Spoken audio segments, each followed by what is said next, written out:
Rolling on to number 6, and this is where the playoffs start. This is where we get interesting, where the teams that can make a legit threat. And it seems like every offseason since Evil Geniuses have joined, you look at the roster and you say, was that a good offseason? It's hard to tell with them, and it feels the same way again here in 2021. I think the easy thing to look at with Evil Geniuses, and maybe this is what was happening the year before as well, is they had an appetite. They had a hunger to go out into free agency and really shake things up, really try to get out there and grab something special. And they wanted to spend money. They've said, we got a big budget. We'll spend some cash. The problem is getting people to agree to those type of contracts, to sign in and buy in. They wanted Perks, Niski, or Power of Evil. And they all said, nah, thanks. and again, as you said, money's not the problem. Why they're off? Look at the teams those guys all ended up on. The exactly. most storied ones from their respective regions. Like, what are you supposed to do? That's what Evil Geniuses is fighting against them, to try and what their sights are set for, what they were able to acquire, what they actually were able to get, has left me thinking, I'm not convinced that this is the change that Evil Geniuses really needed to make to get to that next level, to, let alone next level of how well they can play, but how consistent they can play at that level is going to be interesting for Evil Geniuses. The big X factor, right? The thing that still exists, as you talked about with Evil Geniuses, maybe losing an off season, but every time they come out of that off season, you look at them and you go, okay, there's at least one angle I can look at Evil Geniuses and go, they could be the dark horse, right? And that's what I'm looking at with them and the coaching staff. Adding in Coach Peter Dunn, I think that is something that could shake things up enough, could be spicy enough in the way things have been in North America and how things have been set. He's someone that can then shake the established order, and I'm hoping that his change can be something enough for Evil Geniuses to push further. And you still feel like the strong point of this squad should be Svenskeren and Jiizuke. Jiizuke wasn't even playing in a lot of the games in summer when he was subbed out for Golden Glue. Hooney comes in. But if you look at the changes across the board, I feel like Impact, more often than not, is going to be an upgrade over Hooney or Kumo. So, okay, top lane, that's a great signing. Impact's a lovely guy on and off the Rift. He's been fantastic in the LCS, got a bunch of championships under his belt. Great. That's an A+ move. Ignar comes over. Okay, another all-pro support. You're not going to argue against him being an upgrade over Zeyzal. Absolutely. Okay. Deftly replacing Bang.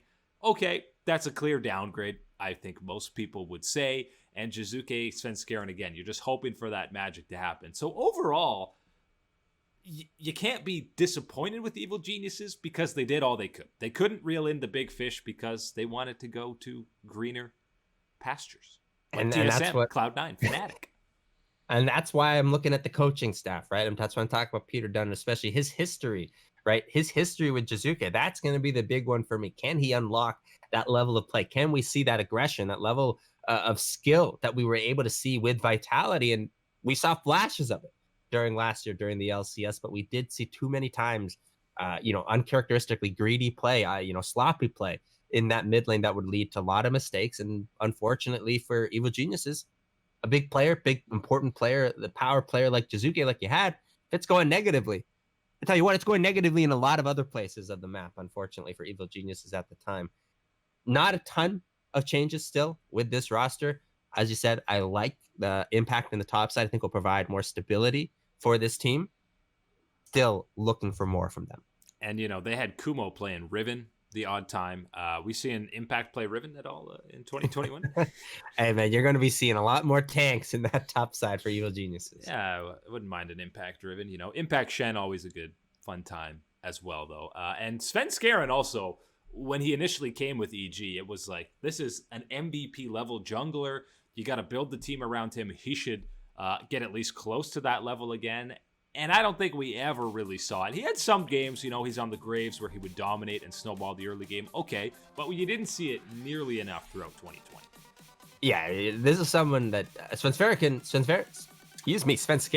had benefited big time from the change. There was someone that suffered, big time from the changes to the jungle and what had happened, the XP differences and how things were playing with Evil Geniuses was oftentimes extremely underleveled compared to his opponent.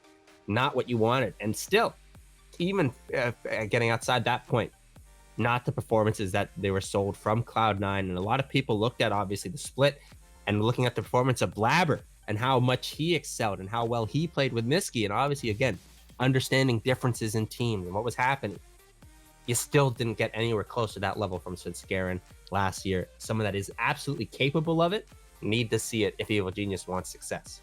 We talked about this a year ago, e.g., they could finish as high as third, they could finish as low as ninth. You didn't really know what you were getting with them. I don't think it's that drastic of a difference what you're going to get with them on the Rift, but I don't think the ceiling is nearly as high anymore because you have guys like Impact and Deftly. If you compare that to Huni and Bang, you feel like the ceiling is much higher for both Huni and Bang. So, I mean, I could see EG maybe going as high as fifth, but looking at the rest of these rosters, I don't see them finishing any better than that. And that's like best case scenario I see. And that best case scenario has everyone playing at their optimal level, right? That's the important thing to think about. And when you say everybody playing at their optimal level, I want everyone to realize how many teams have, let alone 2 players playing at an what you in would the call LCS. Optimal. In the LCS. Yeah, okay, maybe if you span around the world, you could find a couple more. But yeah, especially in the LCS, asking for more than 2 players playing optimally in a match, you're starting to ask for some serious things that is not happening at our level of play. Try and get 5 people playing optimally at some point throughout the split, not in the same game. Right. So exactly. So that's the type of thing that we're talking about when we're looking at Evil Geniuses. And if they want to push, right, they want to push the Cloud9. They want to say, hey, Perks, we're coming for that top spot. It's going to take all 5 playing at their optimal level. And it's going to be multiple weeks of that. So I think Perks is unlikely, my guys. Oh, Perks is yawning if somebody says that to him. He is. If Perks takes off the headphones, he goes, what?